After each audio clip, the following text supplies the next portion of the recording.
ഇന്നത്തെ നമ്മുടെ ഐറ്റം കുക്കറിലൊരു നെയ്ച്ചോറാണ്. It's Muneer. Welcome to Munee's food world. വാ, കാണിച്ചു തരാം എങ്ങനെയാണ് ഉണ്ടാക്കുന്നതെന്ന്. ഇന്ന് നമുക്ക് വളരെ പെട്ടെന്നൊരു നെയ്ച്ചോറ് തയ്യാറാക്കിയാലോ, അതും കുക്കറിൽ. 2 ഗ്ലാസ് ജീരകശാല അരിയാണ് ഇവിടെ എടുത്തിരിക്കുന്നത്. അതിലോട്ട് വെള്ളം ഒഴിച്ച് നന്നായി കഴുകി വൃത്തിയാക്കാം. 2-3 പ്രാവശ്യം, 2 പ്രാവശ്യമാണ് ഞാൻ വെള്ളം മാറ്റി കഴുകി വൃത്തിയാക്കിയത്. ഇനി ഒന്ന് വെള്ളം മാറ്റിക്കൊണ്ടുവരാം. ഇനിയും നന്നായി ഒന്ന് കഴുകുക. 2 പ്രാവശ്യമാണ് ഇവിടെ കഴുകുന്നത്. ഇനി വെള്ളമൊക്കെ മാറ്റി ഇനി നമുക്ക് കുറച്ച് നല്ല വെള്ളം ഒഴിച്ച് ഒരു 20 മിനിറ്റ് സോക്ക് ചെയ്യാൻ വെക്കാം. 20 മിനിറ്റിന് ശേഷം നമ്മുടെ അരി കുറച്ച് ലോങ്ങും കുറച്ച് പ്ലഫിയും ആയിട്ടുണ്ടാവും, നല്ല സോഫ്റ്റ് ആയിട്ടുണ്ടാവും. ഇനി നമുക്ക് കുക്കർ എടുത്ത് അതിലോട്ട് 1 table spoon oil, 1 teaspoon ghee ഇട്ട് നന്നായി ഒന്ന് ചൂടാക്കുന്നു. ഇനി അതിലോട്ട് കുറച്ച് ഉള്ളി, പിന്നെ ഒരു പട്ട, ചെറിയ പട്ടയാണ്, കാറാമ്പ് ഒരു 4 പീസ്, ഏലക്ക ഒരു 3 പീസ്, നന്നായി ഒന്ന് ഇളക്കി കൊടുക്കാം. ഏകദേശം ഒരു ഇളം ബ്രൗൺ കളർ ആകുമ്പോൾ തന്നെ നമുക്ക് അതിലോട്ട് നമ്മുടെ അരി ഇടാം. കഴുകി വൃത്തിയാക്കിയ ജീരകശാല അരി, 2 ഗ്ലാസ് അരിയാണ്. അത് നന്നായി ഒന്ന് വറുത്തെടുക്കുന്നു. ഇനി അതിന് ശേഷം നമുക്ക് 2 ഗ്ലാസ് അരിക്ക് നമ്മളിവിടെ എടുത്തിരിക്കുന്നത് 3 ഗ്ലാസ് വെള്ളമാണ്.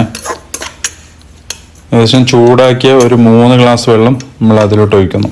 കുറച്ച് വറുത്ത് വെച്ചതിന് ശേഷം അതിലോട്ട് നമ്മൾ ചൂടുവെള്ളം, 2 ഗ്ലാസ് അരിക്ക് 3 ഗ്ലാസ് വെള്ളമാണ് ഉപയോഗിക്കുന്നത്.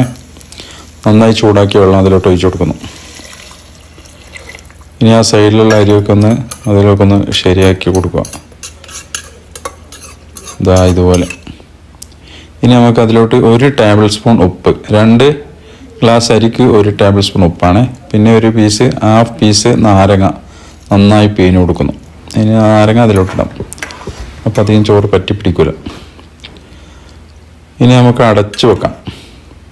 നന്നായി ഇളക്കി കൊടുത്തതിന് ശേഷം നമുക്കൊന്ന് അടച്ചു വെക്കാം.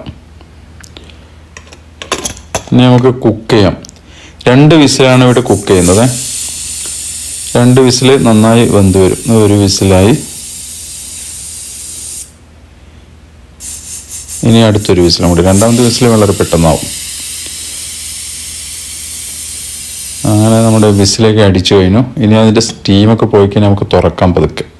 നമ്മൾ നെയ്ച്ചോറ് റെഡി ആയിരിക്കുന്നു. ഇനി അതിനൊന്ന് ഇളക്കി കൊടുക്കാം. പെട്ടെന്ന് തന്നെ ഇളക്കി കൊടുക്കണം, അല്ലെങ്കിൽ അത് പറ്റി പിടിക്കും.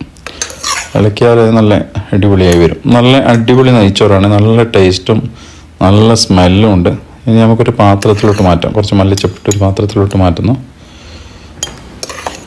അപ്പോൾ എല്ലാവരും ഉണ്ടാക്കി നോക്കിക്കോളൂ. നല്ല സൂപ്പർ. ബാച്ചിലർക്കൊക്കെ, അറിയുന്നവർക്കെല്ലാം അറിയുന്ന ഒരുപാട് പേരുണ്ടാവും, അറിയാത്തതും ഒരുപാട് പേരുണ്ടാവും. അവർക്ക് വേണ്ടിയിട്ടുള്ളതാണ് വീഡിയോ. ഇനി ഒരു പാത്രത്തിലേക്ക് മാറ്റി. പക്ഷേ അത് നമ്മൾ നെയ്ച്ചോറ് റെഡിയായി. ഇനി നമുക്ക് അതിലോട്ട് കുറച്ച് ബീഫ് റോസ്റ്റ് ഉണ്ട്. ആ ബീഫ് റോസ്റ്റും അതിലിട്ട് കൊടുക്കുന്നു. കുറച്ച് അച്ചാർ ഒഴിച്ചിട്ടുണ്ട് അപ്പുറത്തെ. പിന്നെ നല്ല ബീഫ് കറി, എല്ലാം കൂടി മാഷാ അല്ലാഹ് നല്ല അടിപൊളിയായിരുന്നു. നല്ല സൂപ്പർ ടേസ്റ്റ് ആയിരുന്നു. അപ്പോൾ എല്ലാവരും ഒന്ന് ട്രൈ ചെയ്ത് നോക്കിക്കോളൂ.